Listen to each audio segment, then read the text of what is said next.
فرمایا تمہارے دنوں میں سب سے بہترین دن جمعہ کا دن ہے، اس لیے اس دن مجھ پہ کثرت سے درود پڑھا کرو۔ فَإِنَّ صَلَاتَكُمْ مَعْرُوضَةٌ عَلَيَّ، اس لیے کہ تمہارا درود مجھ تک پہنچایا جاتا ہے۔ صحابی نے پوچھا یا رسول اللہ کیف تعرض علیک صلاتنا وقد ارمت، ہمارا درود آپ تک کیسے پہنچایا جائے گا جبکہ آپ جب دنیا سے جائیں گے قبر میں جسم آپ کا ختم ہو جائے گا تو ہمارا درود آپ تک کیسے پہنچے گا؟ تو آپ صلی اللہ علیہ وسلم نے فرمایا ان اللہ حرم علی الارض اجساد الانبیاء، اللہ تعالیٰ نے پیغمبروں کے جسموں پر زمین پر پیغمبروں کے جسموں کو حرام کر دیا۔ زمین کسی پیغمبر کے جسم کو کبھی ختم نہیں کرتی۔ تو یہ بھی امت کا اجماعی عقیدہ ہے کہ جتنے بھی انبیاء ہیں ان کے جسم بالکل سلامت رہتے ہیں۔ شہداء میں تو یہ بہت زیادہ مشاہدہ ہوتا ہے، بہت سارے شہداء کے جسم سلامت رہتے ہیں۔ تو ایک اور حدیث میں آپ صلی اللہ علیہ وسلم نے فرمایا من صلی علیہ صلاۃ صلی اللہ بہا عشرہ، جس نے مجھ پر ایک دفعہ درود بھیجا۔ درود کہتے ہیں نبی صلی اللہ علیہ وسلم کے لیے اللہ تعالیٰ سے خصوصی رحمت کی دعا کرنا۔ ایک ہوتا ہے عام دعا، کسی کے لیے بھی رحمت، صلات کہتے ہیں خصوصی رحمت جو اللہ اپنے خاص بندوں پہ کرتا ہے۔ اس لیے صلات کا جو لفظ ہے نا، یہ درود اور صلات یہ پیغمبر کے علاوہ کسی کے لیے جائز نہیں ہے، کیونکہ یہ صلات خاص کس کے خاصہ ہے؟ یہ پیغمبروں کا۔ اس لیے ہم اللہم صلی علی محمد تو کہہ سکتے ہیں، لیکن یوں نہیں کہہ سکتے اللہم صلی علی فلان۔ تو وہ صلی جو ہے نا، صلات یہ خاص قسم کی رحمتیں ہوتی ہیں جو اللہ پیغمبروں پر بھیجتے ہیں۔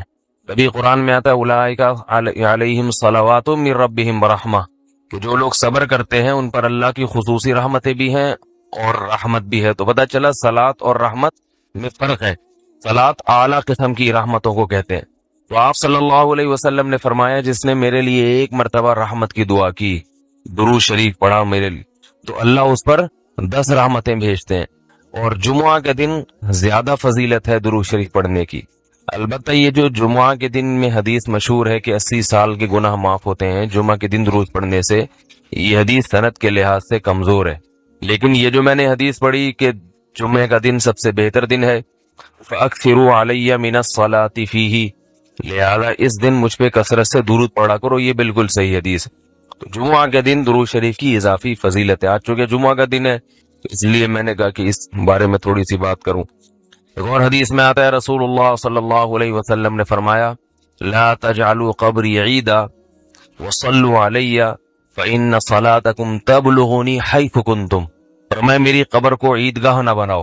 جیسے میلوں کی جگہ ہوتی ہے نا، میلے ٹھیلے، عید پہ جب سب لوگ جمع ہو کے خوشیاں مناتے ہیں، تو جیسے مزاروں پہ ہوتا ہے نا، قوالیاں ہو رہی ہیں اور یہ میلے ٹھیلے ہو رہے ہیں آج کل دیکھا ہے۔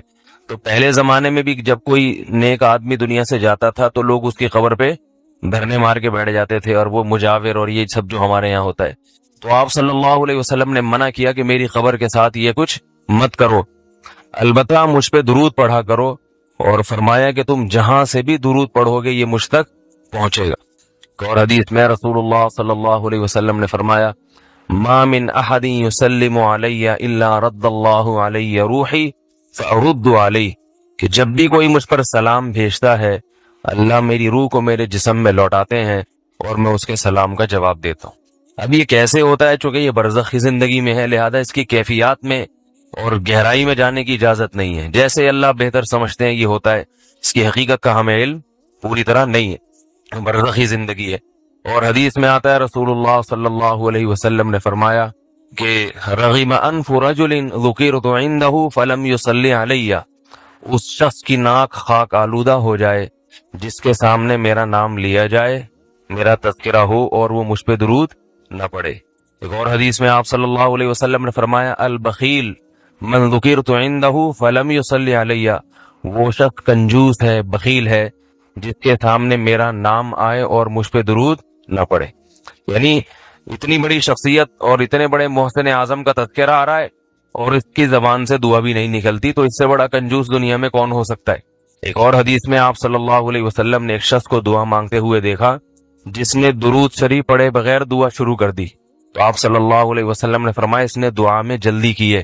پھر فرمایا تم میں سے جب کسی شخص کو دعا مانگنی ہو پہلے اللہ کی حمد و ثنا پڑھے، پھر مجھ پر درود بھیجے۔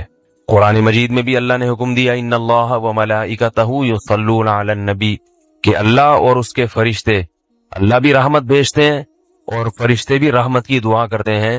یا ایھا الذین آمنوا صلوا علیہ وسلموا تسلیما، اے ایمان والو تم بھی محمد صلی اللہ علیہ وسلم پر درود بھیجا کرو اور سلام بھیجا کرو۔ درود اور سلام میں فرق یہ ہے کہ درود اللہ کی رحمت اور سلامت کہتے ہیں کہ ہر برائی سے، ہر مشکل سے، ہر مصیبت سے بچائیں۔ تو کمال جب ہی ہوتا ہے جب اللہ ہر شر سے بچا لیں اور اضافی رحمتیں بھی بھیجیں۔ تو علماء نے درود شریف کی حکمتوں میں لکھا ہے کہ درود شریف جو اللہ نے ہمیں پڑھنے کا حکم دیا، اس کی بنیادی وجہ تو سب کو معلوم ہے کہ سب سے زیادہ احسانات اس کائنات میں اللہ کے بعد کس کے ہیں؟ محمد صلی اللہ علیہ وسلم۔ تو آپ صلی اللہ علیہ وسلم کے احسانات سب سے زیادہ ہیں انسانیت پر۔ انسان کو انسان آپ صلی اللہ علیہ وسلم نے بنایا، اور اہل اسلام تو سب سے زیادہ ان احسانات کے تلے دبے ہوئے ہیں۔ تو ہم کوئی بھی عبادت اگر کر رہے ہیں، دعا بھی اگر مانگ رہے ہیں، تو یہ بھی کس کی وجہ سے توفیق مل رہی ہے؟ نبی صلی اللہ علیہ وسلم، کیونکہ آپ صلی اللہ علیہ وسلم نے ہی یہ ساری چیزیں سکھائی ہیں۔ تو ہر کام میں حکم یہ ہے کہ بھئی جس کا احسان ہے، جس کی وجہ سے تمہیں یہ رہنمائی ملی، پہلے اس کا بھی تو کچھ خیال کرو، اس کا بھی جو ہے نا اللہ سے اس کے لیے دعا مانگو تاکہ تمہاری طرف سے بھی کچھ شکر ہو۔ دوسری بات علماء نے لکھی ہے کہ اس میں حکمت یہ ہے کہ درود شریف پڑھنے سے توحید کا عقیدہ مضبوط ہوتا ہے۔ وہ توحید، درود شریف نبی سے دعا نہیں ہے بلکہ اللہ سے دعا ہے، کس کے لیے؟ نبی کے لیے۔ تو پتہ یہ چلا کہ نبی پر بھی اللہ کی رحمتیں ہوں گی، اور دعا کون مانگ رہا ہے؟ ہم مانگ رہے ہیں۔ تو اس میں نبی سے مانگنے کا دروازہ بند کر دیا کہ نبی سے مانگنے کا اسلام میں کوئی تصور نہیں ہے، بلکہ نبی کے لیے بھی اللہ سے مانگا جائے گا۔ تو جب نبی کے لیے بھی اللہ سے مانگنے کا حکم ہے، تو اپنے لیے نبی سے کیسے مانگنے کا حکم ہو گیا؟ سمجھ میں آ رہی ہے بات کہ نہیں آ رہی؟ یعنی نبی کے لیے بھی کس سے مانگنے کا حکم ہے؟ اللہ سے۔ تو اپنے لیے کس سے مانگیں گے؟ بطریق اولا، بطریق اولا ہم پھر اللہ سے مانگیں گے۔ تو اس سے عقیدہ توحید مضبوط ہوتا ہے۔ اور تیسری بات یہ کہ علماء نے لکھا ہے کہ جب درود شریف پڑھیں تو اس نظریے سے نہ پڑھیں کہ نبی ہماری دعا کے محتاج ہیں، نبی اللہ کی رحمت کے تو محتاج ہیں، یہ تو درود شریف سے پتہ چلتا ہے، لیکن اللہ کی وہ رحمت اس وقت بھی ہوتی اگر ہم یہ دعا نہ مانگتے۔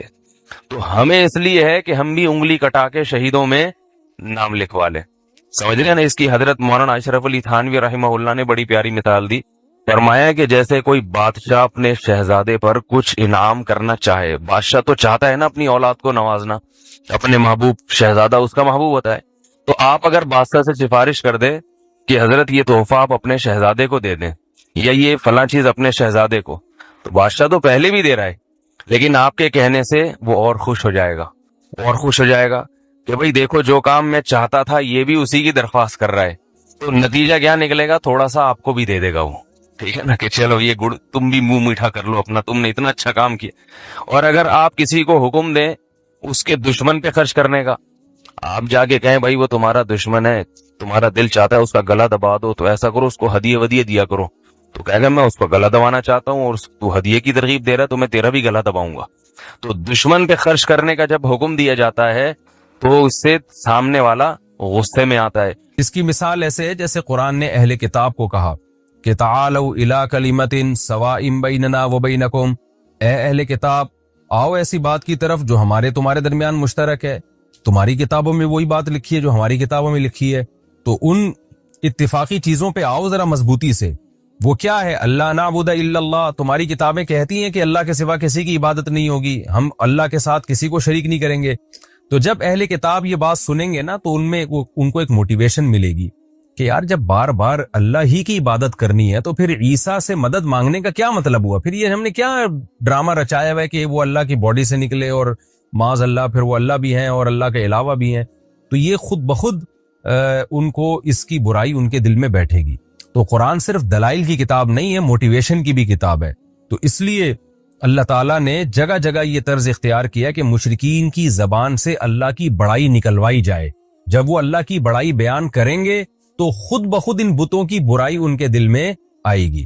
تو قرآن کہتا ہے قل، اے نبی ان سے کہہ دیجئے من یرزقکم من السماء والارض، کون ہے جو آسمان سے تمہیں روزی دیتا ہے، بارشیں برسا کے، والارض اور زمین سے روزی دیتا ہے، ام من یملک السمع، کون ہے جو سماعت کا مالک ہے، جب چاہے تمہاری کانوں کے سننے کی طاقت ختم کر دے، والابصار، اور کون ہے جو تمہارے دیکھنے کی طاقت کا مالک ہے، اس کو یہ کنٹرول ہے کہ جب چاہے تمہیں تمہاری دیکھنے کی قوت کو ختم کر دے، ومن یخرج الحی، کون ہے جو صاحب کمالات ہے، جو زندہ کو مردہ سے نکالتا ہے، جیسے انڈا ایک مردہ چیز ہے، تھوڑے دنوں میں کیسے اس میں ہارٹ بیٹ پیدا ہوتی ہے، روح پڑ جاتی ہے اور چوزا نکل آتا ہے، وَيُخْرِجُ الْمَيِّتَ مِنَ الْحَيِّ، اور مردہ چیزوں کو زندہ چیزوں سے نکالتا ہے۔ آپ کو پتا ہے میڈیکل سائنس کے لیے دنیا کا سب سے بڑا مسئلہ حیات کو ڈیفائن کرنا ہے کہ زندگی کی ڈیفینیشن کیا، یہ حیات کیا چیز ہے، تو اللہ نے موت اور حیات کو پیدا کر دیا، کتنا بڑا کمال ہے خدا کا۔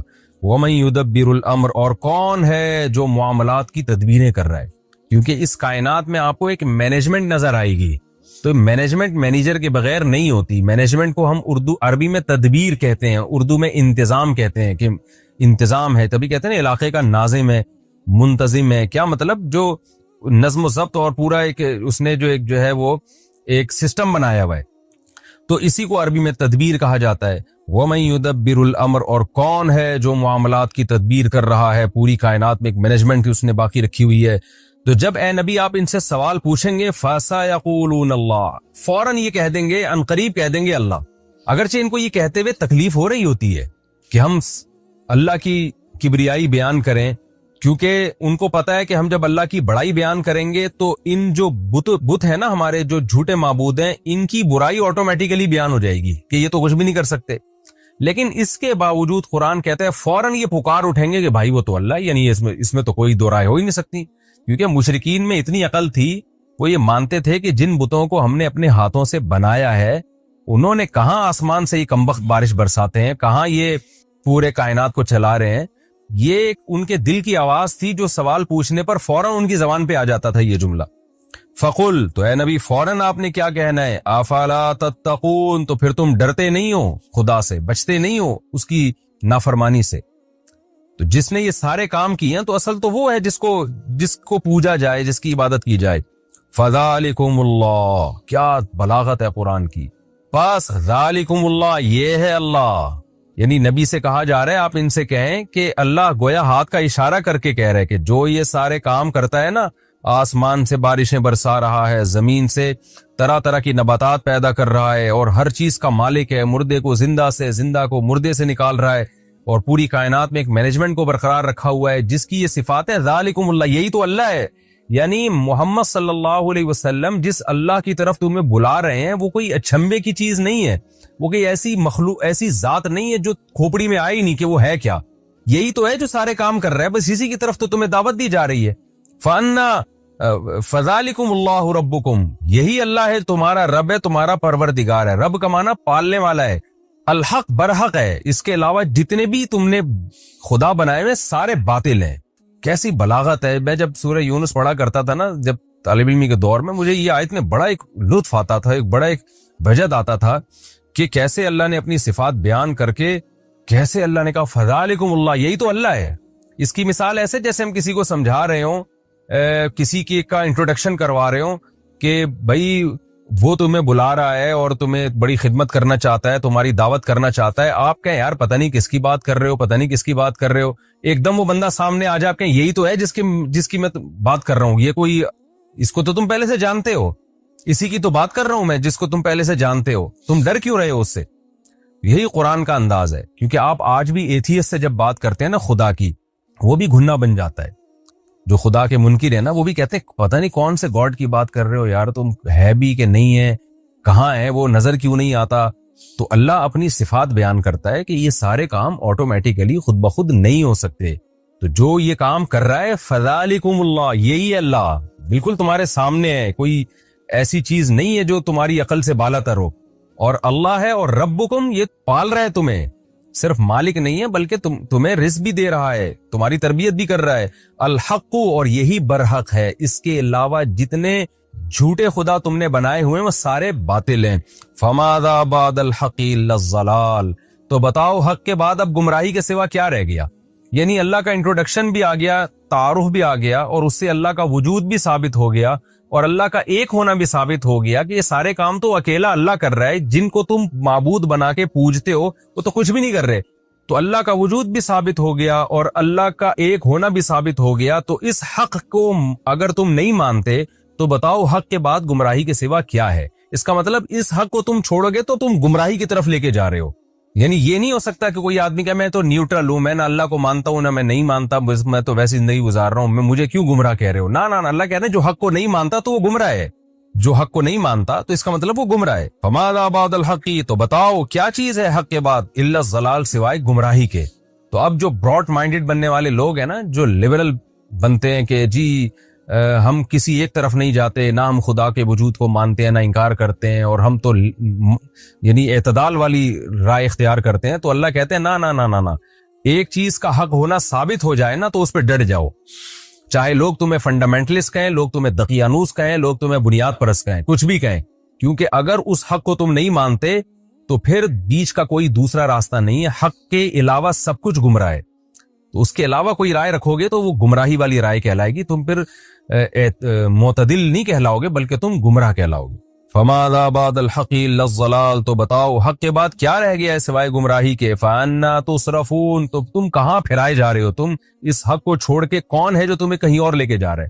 دیکھیں یہ بھی پیسو وائس کا جملہ استعمال کیا, یہ نہیں کہا کہ فانا تصرفون تم کہاں پھر رہے ہو, بلکہ تم کہاں پھرائے جا رہے ہو. کیا مطلب, کون سی طاقت ہے جو تمہیں حق سے ہٹا کر کہیں اور لے کے جا رہی ہے. اس میں بھی بلاغت ہے. بلاغت یہ ہے کہ انسان کا ضمیر, اس کی عقل تو کہتی ہے کہ حق یہی ہے, لیکن کوئی غیر مرئی طاقتیں ہیں جو انسان کو ہٹا رہی ہوتی ہیں وہاں سے. وہ شیطان بھی ہو سکتا ہے, وہ آپ کا کلچر بھی ہو سکتا ہے, وہ آپ کے ملکی قوانین بھی ہو سکتے ہیں, وہ آپ کا انوائرمنٹ, اور بہت ساری اور چیزیں ہیں جو انسان کو آپ کی خواہشات بھی ہو سکتی ہیں. وہ ساری چیزیں آپ کو ہٹا رہی ہوتی ہیں, کھینچ رہی ہوتی ہیں دوسری طرف. تو اللہ کہتے ہیں کہ آپ کو کہاں پھرایا جا رہا ہے, کہاں گھمایا جا رہا ہے, یعنی کوئی اور گھما رہا ہے آپ کو. سوچو کوئی اور گمراہ کر رہا ہے. گویا آپ تو گمراہ نہیں ہونا چاہتے, لیکن ایسا لگتا ہے کوئی طاقت ہے جو آپ کو سیدھے راستے سے ہٹا رہی ہے. اس کے بارے میں غور کرو. کذالک حقت کلمۃ ربک علی الذین فسقوا, اسی طرح جو فاسق لوگ ہیں, حدود کو کراس کرتے ہیں. حدود کا کیا مطلب, عقل کی بھی ایک حد ہے, ضمیر کی بھی ایک حد ہے, لیکن وہ تمام حدود کو کراس کر کے گمراہی کی طرف جو لوگ جاتے ہیں تو ان لوگوں پر اسی طرح رب کا کلمہ ثابت ہو جاتا ہے. وہ کلمہ کیا ہے کہ لا یؤمنون, یہ لوگ ایمان نہیں لے کر آئیں گے. یہ کلمہ ان پر ثابت ہو جاتا ہے, اللہ کا کلمہ, کہ یہ ہٹ دھرم لوگ سب کچھ مان کے بھی کہ اس کائنات کو چلانے والا اللہ, پیدا کرنے والا اللہ, اس کے بعد بھی وہ گمراہی کا راستہ اختیار کرتے ہیں. تو دیکھو اس طرح سے اللہ کی بات ان پر ثابت ہو جاتی ہے. لیکن کن پر, جو حدود کو کراس کرتے ہیں. قل هل من شرکائکم من یبدأ الخلق ثم یعید, اے نبی ان سے کہہ دیجئے, مزید سوال پوچھیں کہ تمہارے جو معبود ہیں ان میں کوئی ایسا ہے جو مخلوق کو پہلی مرتبہ جس نے پیدا کیا ہو, ثم یعیدہ, پھر اس کو دوبارہ بھی پیدا کرے میدان حشر میں. تو فرسٹ ٹائم بھی نہ کسی نے پیدا کیا اور دوبارہ پیدا کرنا تو سوال ہی پیدا نہیں ہوتا. قل اللہ, آپ ان سے کہہ دیجئے اللہ ہی ہے, یبدأ الخلق, جو مخلوق کو پہلی دفعہ پیدا کرتا ہے, ثم یعیدہ, پھر دوبارہ بھی پیدا کرے گا. اچھا یہاں آپ ایک بلاغت کا نقطہ دیکھیں. جب پہلے سوالات کیے گئے تھے کہ جو کون ہے جو آسمان سے روزی برساتا ہے, کون ہے جو زندہ کو مردہ سے نکالتا ہے, تو قرآن نے کہا فوراً یہ کہیں گے فسیقولون اللہ, اللہ یہ کام کرتا ہے. لیکن یہاں پر کیا ہے, جب ان سے سوال پوچھا گیا کون ہے جس نے مخلوق کو پہلی دفعہ پیدا کیا اور دوبارہ بھی پیدا کرے گا, اب یہاں قرآن نے یہ نہیں کہا کہ فسیقولون اللہ, یہ فوراً کہیں گے اللہ. وجہ اس کی یہ تھی کہ دوبارہ پیدا کرنے کے یہ قائل نہیں تھے بہت سارے مشرکین. وہ کہتے تھے پہلی دفعہ تو اللہ نے پیدا کیا, دوبارہ نہیں کرے گا. تو اس لیے اللہ نے اپنی بات بھی آگے بڑھا دی کہ صرف فرسٹ ٹائم نہیں ہے, دوبارہ بھی میں پیدا کروں گا. تو اس لیے اللہ نے کہا کہ اے نبی آپ خود ان کو بتا دیں. اب یہاں یہ جواب نہیں دیں گے, اب آپ ان کو بتا دیں کہ جیسے فرسٹ ٹائم خدا نے پیدا کیا ہے, دوبارہ بھی اللہ ہی پیدا کرے گا. یہ جو تمہارے بت ہیں پتھر کے بنے ہوئے اور جو جھوٹے خدا ہیں, نہ انہوں نے مخلوق کو پہلی دفعہ پیدا کیا اور نہ یہ دوبارہ پیدا کرنے پر قدرت رکھتے ہیں. قل هل من شرکائکم من یبدأ الخلق, کہہ دیجئے تمہارے معبودوں میں کون ہے جو فرسٹ ٹائم مخلوق کو پیدا کرتا ہے, ثم یعیدہ, پھر دوبارہ پیدا کرے گا. قل اللہ یبدأ الخلق, پھر آپ خود بتا دیں, یہ تو چپ چاپ بیٹھے رہیں گے. آپ ان کو بتا دیں اللہ ہے یبدأ الخلق, جو مخلوق کو پہلی دفعہ پیدا کرتا ہے, ثم یعیدہ, پھر اس کو دوبارہ بھی لوٹائے گا, دوبارہ بھی پیدا کرے گا. فَأَنَّا تُؤْفَكُونَ، تو تم کہاں پھرائے جا رہے ہو؟ دوسری دفعہ چلو پیدا کرنے کے قائل نہیں، لیکن فرسٹ ٹائم تو مانتے ہو نا اللہ نے پیدا کیا، تو اس اللہ کو چھوڑ کر کن جھوٹے خداؤں کے پیچھے لگے ہوئے ہو؟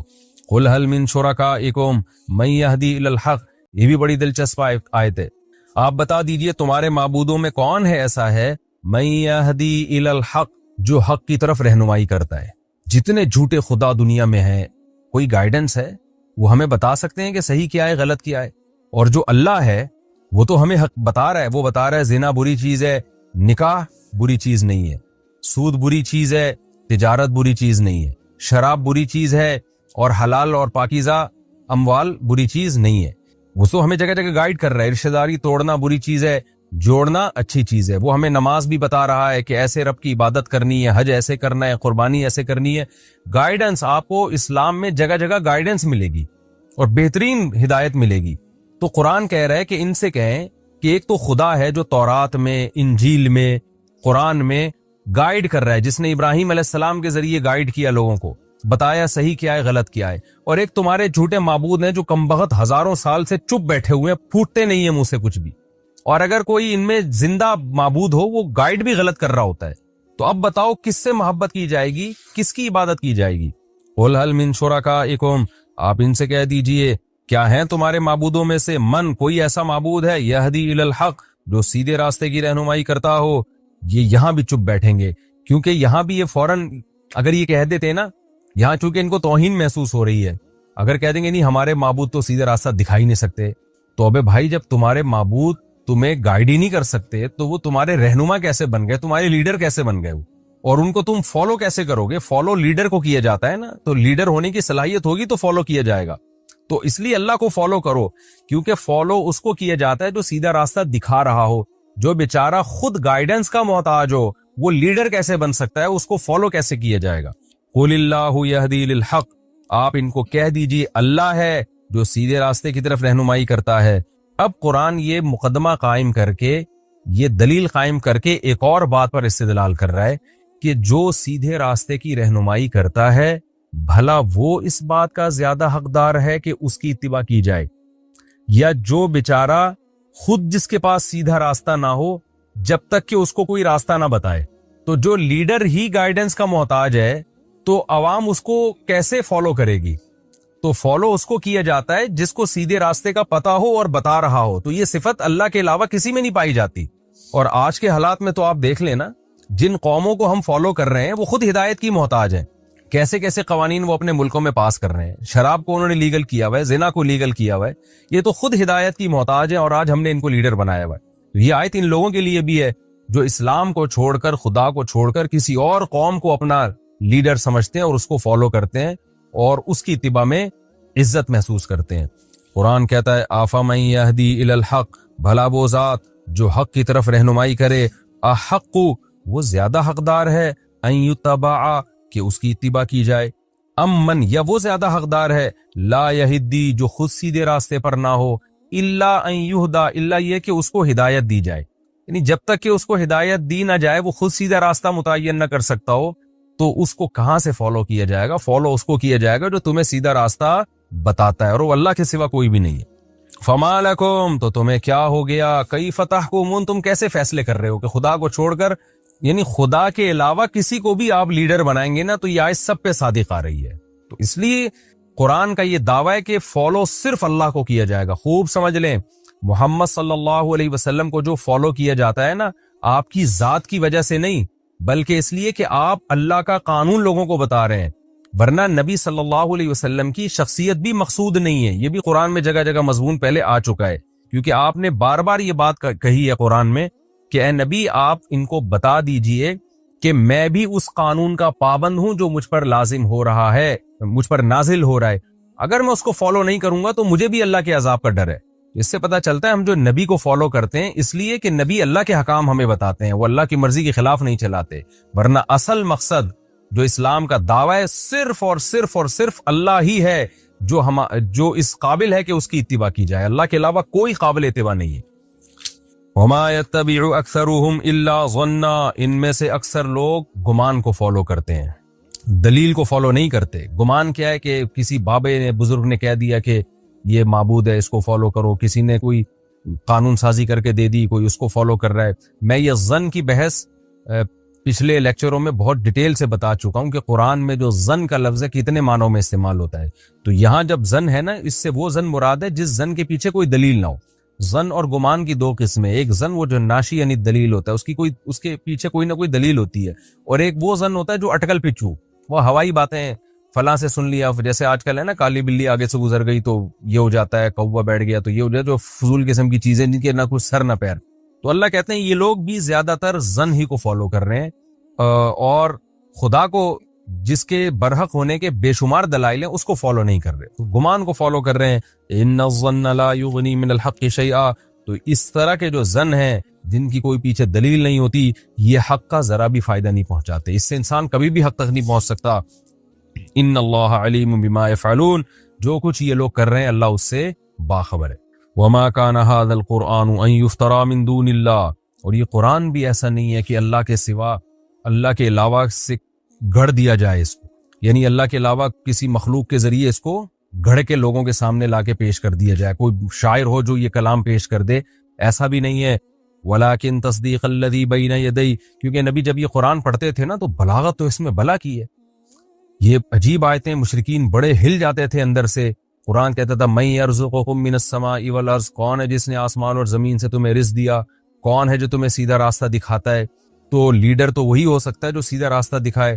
تو مشرکین کے ذہن میں ایک وہم آ سکتا تھا، وسوسہ آ سکتا تھا، اور ہر دھرمی میں بھی یہ بات کہتے تھے کہ محمد صلی اللہ علیہ وسلم نے کلام گھڑ لیا ہے اپنی طرف سے، بڑا زبردست خوبصورت کلام کرتے ہیں، ہمارے سامنے دلائل کے انبار لگاتے ہیں، تو یہ بڑے بہترین شاعر ہیں، بڑی بلاغت ہے ان کے کلام میں، گھڑ لیا انہوں نے۔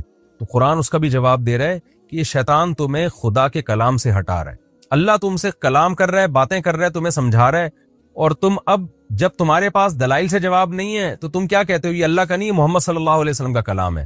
قرآن کہتا ہے ایسا نہیں ہے، یہ قرآن ایسا نہیں ہے کہ اللہ کے علاوہ سے گھڑ لیا گیا ہو، ولیکن تصدیق الذی، یہ تو تصدیق کر رہا ہے ان کتابوں کی جو اس سے پہلے گزر چکی ہیں۔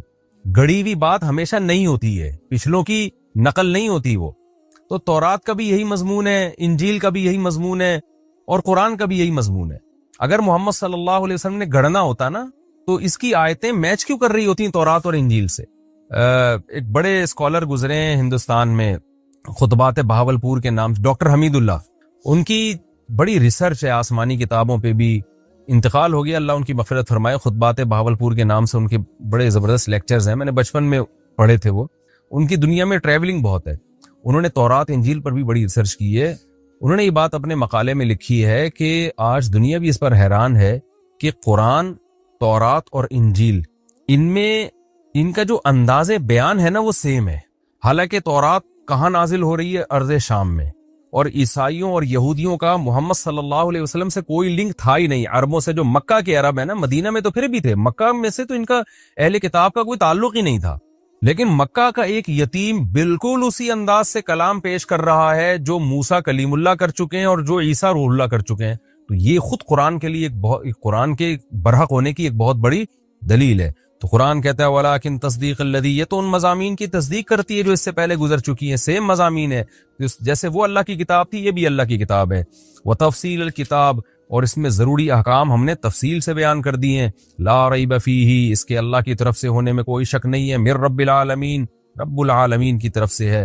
ام یقولون افترا، کیا یہ لوگ کہتے ہیں کہ اللہ نبی نے یہ کلام گھڑ لیا ہے؟ قل فاتوا بسورۃ مثلہ، اے نبی ان سے کہہ دیجئے تم بھی اس جیسی کوئی صورت بنا کے لے آؤ۔ گھڑنے پر تو کوئی تم پہ پابندی نہیں ہے نا، تم بھی ایسا کلام بنا کے لے آؤ، لوگ متاثر ہوں گے، تم بھی جھوٹی نبوت کا دعویٰ کر دو۔ وادعوا من استطعتم، اور تمہارا تو دعویٰ محمد صلی اللہ علیہ وسلم نے اکیلے بنا لیا ہے، ہم تمہیں چیلنج کر رہے ہیں کہ تم سارے شعراء کو اکٹھا کر لو، سارے خطیبوں کو جمع کر لو، اللہ کے علاوہ جو تمہیں ملتی ہے مخلوق لے آؤ، ان کنتم صادقین، اگر تم اپنے دعوے میں سچے ہو۔ آگے قرآن کہتا ہے بل کذبوا، اصل بات یہ ہے کہ قرآن کے بارے میں یہ نہیں کہ ان کو دلائل سے لگاؤ کہ یہ جھوٹا کلام ہے، نہ، اصل بات یہ ایسی چیز کا انکار کر رہے ہیں لم یحیطوا بعلمہ، کہ ان کے علم میں اس کا احاطہ ہی نہیں کیا ہے، انہوں نے اس کے بارے میں تحقیق ہی نہیں کی ہے، غور و فکر ہی نہیں کیا ہے، گمان سے بس انکار کر رہے ہیں۔ اور دوسری وجہ یہ لما یاتہم تاویلہ، انہوں نے اس انکار کا انجام بھی نہیں دیکھا، وہ آیا ہی نہیں، ان کو سزا ملی نہیں اب تک، اس لیے جب لاؤبالی پن میں انکار کرتے چلے جا رہے ہیں۔ تو اللہ اب ان کو دھمکی دے رہا ہے کہ اے مشرکین عرب، اے مشرکین مکہ، تم قرآن کا انکار مت کرو. کیوں؟ کذالک کذب الذین من قبلہم، ان سے پہلے لوگوں نے بھی انکار کیا تھا. فانظر کیف کان عاقبۃ الظالمین، دیکھو ظالمین کا انجام پھر کیسا ہوا. تو تمہارا بھی پھر وہی انجام ہو سکتا ہے. تو دلائل سے تو اللہ بات کر رہے ہیں، اللہ تعالیٰ دھمکیاں بھی دے رہے ہیں ساتھ ساتھ کہ یہ ہلکی بات نہیں ہے کہ جس کا دل چاہے ایمان لے آئے، جس کا دل چاہے رد کر دے. نہ، تمہیں غور و فکر کر کے ایمان لانا پڑے گا. پھر نبی کو تسلی دی جا رہی ہے، کیونکہ نبی صلی اللہ علیہ وسلم بہت پریشان ہوتے تھے، سب ایمان کیوں نہیں لے کر آتے، اتنی واضح آیات ہیں. اللہ نے فرمایا وَمِنْهُمْ مَن يُؤْمِنُ بِهِ، کچھ ان میں سے ایسے ہیں جو ایمان لائیں گے اور لاتے ہیں. وَمِنْهُمْ مَن لَا يُؤْمِنُ بِهِ، اور کچھ ایسے ہیں جو نہیں لے کر آئیں گے. تو آپ نے اپنا کام جاری رکھنا ہے. یہ لالچ نہیں رکھنی کہ سارے مسلمان ہو جائیں، یہ ممکن نہیں ہے. وَرَبُّكَ أَعْلَمُ بِالْمُفْسِدِينَ، جو مفسد لوگ ہیں، جو ایمان نہیں لے کر آئیں گے، اللہ ان کو خوب جانتا ہے، خود ہی نمٹ لے گا ان سے. یہ ہمارا جناب رکوع نمبر 4 اور 9 تفسیر کے لحاظ سے کمپلیٹ ہوا. میں انشاءاللہ اس کا مختصر خلاصہ پیش کر دیتا ہوں. پہلی آیت میں ہمیں اللہ نے بتایا کہ اللہ کی صفات ہیں، آسمان سے رزق برساتا ہے. دیکھیں قرآن کا جو دلائل کا انداز ہے وہ منطقیانہ نہیں ہے، وہ نیچرل ہے. تو نیچرل یہی ہے کہ قرآن اس کائنات میں ہونے والے تغیرات کو بیان کرتا ہے کہ یہ خود بخود کیسے ممکن ہے، یہ آٹومیٹیکلی نہیں ہو سکتے، یہ سب کچھ اللہ کر رہا ہے. تو مشرکین کی زبان سے نکلوایا جا رہا ہے اللہ کا تعارف، اور پھر نفی کی جا رہی ہے کہ جب اللہ کر رہا ہے تو پھر ان معبودوں کو تم کیوں پوچھتے ہو. تو پہلا مضمون تو اس کا توحید ہوا کہ سب کچھ کرنے والی ذات اللہ کی ہے، لہذا پکارا بھی اسی کو جائے گا اور عبادت بھی اسی کی جائے گی. دوسری بات ہمیں کیا پتہ چلی کہ پہلی مرتبہ اللہ نے پیدا کیا. مشرکین جو شرک کرتے تھے ان کی میں بھی اتنی کھوپڑی تھی کہ خود بخود کائنات پیدا نہیں ہو سکتی. تو وہ یہ مانتے تھے کہ فرسٹ ٹائم اللہ نے پیدا کیا. اختلاف اس میں کرتے تھے کہ دوبارہ پیدا ہوگا کہ نہیں، یہ ہوگی کہ نہیں ہوگی. تو آج کا جو ملحد ہے وہ بالکل ہی بے عقل ہے. وہ کہتے ہیں یہ کائنات خود خالق ہے، یعنی کائنات نے اپنے آپ کو خود پیدا کر لیا. یہ تو پاگلوں والی بات ہے بالکل. اچھا یہ بھی خوب سمجھ لیں، جو ملحد کہتے ہیں نا کوئی خدا نہیں ہے، یہ بھی جھوٹ بولتے ہیں. جو یہ کہتا ہے نا خدا نہیں ہے، وہ اس کائنات ہی کو کریٹر مان رہا ہے. یعنی اس مادی چیز جو کچھ ہونے میں کسی طاقت کی محتاج ہے، اس محتاج ہی کو کریٹر قرار دے دیا. تو کتنی بڑی بے عقلی کی بات ہے. تو اللہ نے ان آیتوں میں بتایا کہ فرسٹ ٹائم بھی وہ پیدا کرتا ہے، دوبارہ بھی وہی پیدا کرے گا. اور تیسری بات، ہم فالو کس کو کریں، اس کا بھی ان آیتوں میں اللہ نے جواب دیا کہ آفمن یہدی الی الحق احق ان یتبع امن لا یہدی الا ان یہدی. یہ آیت تو رٹا لگا کے یاد کر لیں. یہ آج مغربی کلچر پہ بہت صادق آتی ہے. مشرکین مکہ کسی کلچر کو فالو نہیں کرتے تھے. مشرکین مکہ اپنے ہی باپ دادا کے گڑے ہوئے مذہبی غلط نظریات کو فالو کرتے تھے. اس پہ قرآن نے یہ کہا کہ جو خود ہدایت کا محتاج ہو اس کو فالو کیا جائے گا، یا جو ہدایت دیتا ہو اس کو فالو کیا جائے گا. آج بھی یہ بات دنیا پہ صادق آتی ہے کہ دنیا میں مجھے بتاؤ قرآن کے علاوہ، یہ اللہ کے علاوہ جس نے قرآن میں آیتیں نازل کی، آپ کو ہدایت ملے گی کہاں؟ جو مغربی ممالک جو اپنے آپ کو اتنے بڑے فنٹر سمجھتے ہیں، دنیا کی ذہین ترین اور تہذیب یافتہ قومیں سمجھتی ہیں، وہ خود اپنے ہاتھوں سے بنائے ہوئے قوانین سے پریشان ہیں. ان کا سسٹم کیسا تباہ و برباد ہو رہا ہے وہاں پہ، کس قسم کے بیہودہ قوانین باہر رائج ہو رہے ہیں.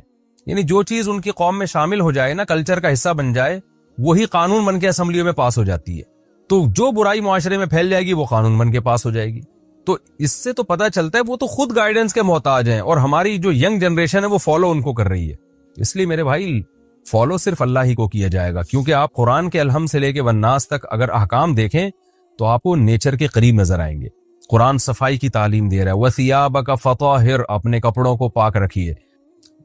یا ایھا النبی کلوا من الطیبات واعملوا صالحا، کہ کھاؤ بھی پاکیزہ اور عمل بھی پاکیزہ ہو. تو ہر چیز میں پاکیزگی جھلک رہی ہے، اس میں طہارت جھلک رہی ہے. تو اس لیے یہ 2 اور 2 4 کی طرح ہے کہ یورپ کے پاس، اہل مغرب اقوام کے پاس، ان لوگوں کے پاس ہدایت نہیں ہے. تو اللہ کہہ رہا ہے بھلا جس کے پاس خود ہدایت نہ ہو وہ اس بات کے زیادہ لائق ہے کہ اس کو فالو کرو، یا جو خود لوگوں کو ہدایت دے رہے جیسے کہ اللہ. ظاہر ہے اللہ کے علاوہ ہمارے پاس کوئی نہیں ہے جس کو ہم فالو کریں. اب اللہ نے ہمیں بتایا کہ میرے احکام تمہیں نبی بتائیں گے، لہذا نبی جیسا کر رہے ہیں اور جیسا کہہ رہے ہیں اس کو فالو کرتے چلے جاؤ. تو ہم نبی کی اتباع جو کرتے ہیں اس لیے تاکہ ہم اللہ کی اتباع کر سکیں. اور وما یتبع اکثرهم الا ظنا، اس میں ہر باطل کی جو بیس ہے وہ یہی ہوتی ہے۔ اس کے تحت علماء نے لکھا ہے کہ آج کل جو لوگوں کے سیاسی تبصرے یا اوٹ پٹانگ تبصرے، جن کی کوئی دلیل ہی نہیں ہوتی، ان کے پاس کوئی معلومات ہی نہیں ہوتی، اور بیٹھ کے آپ دیکھیں نا 4 آدمی جمع ہوں گے تو چاروں پھینکنا شروع کر دیتے ہیں، وہ یہ کر رہا ہے، وہ یوں کر رہا ہے، وہ غلط ہے، وہ صحیح ہے، کسی کے پاس کوئی اوتھینٹک بات نہیں ہوتی، کوئی دلیل نہیں ہوتی۔ تو یہ ہر باطل کے پیچھے یہی فلسفہ ہوتا ہے، بغیر تحقیق کے، بغیر دلیل کے بات کرنا۔ تو مشرکین عرب بھی اسی بیس پہ برباد ہوئے۔ اور پھر ان آیتوں میں ہمیں یہ بھی بتایا گیا کہ قرآن اللہ کا کلام ہے، اس کی بلاغت ایسی ہے۔ اس پر میں بہت ڈیٹیل سے سورہ بقرہ میں بات کر چکا ہوں کہ یہ جو قرآن بار بار دعویٰ کرتا ہے کہ اس جیسا کلام نہیں لا سکتے، اس کا مطلب کیا ہے۔ اس میں پہلے لمبی چوڑی بحث کر چکا ہوں، دوبارہ اس کو ریپیٹ نہیں کروں گا۔ تو خلاصہ یہی کہ بلاغت میں اس جیسا کلام عرب عاجز آ گئے، کوئی کسی نے جھوٹا کلام بھی پیش کرنے کی کوشش نہیں کی، ان کو پتا تھا کہ یہ ممکن نہیں ہے ہمارے لیے۔ تو اس سے قرآن کی صداقت کا بھی پتہ چلتا ہے۔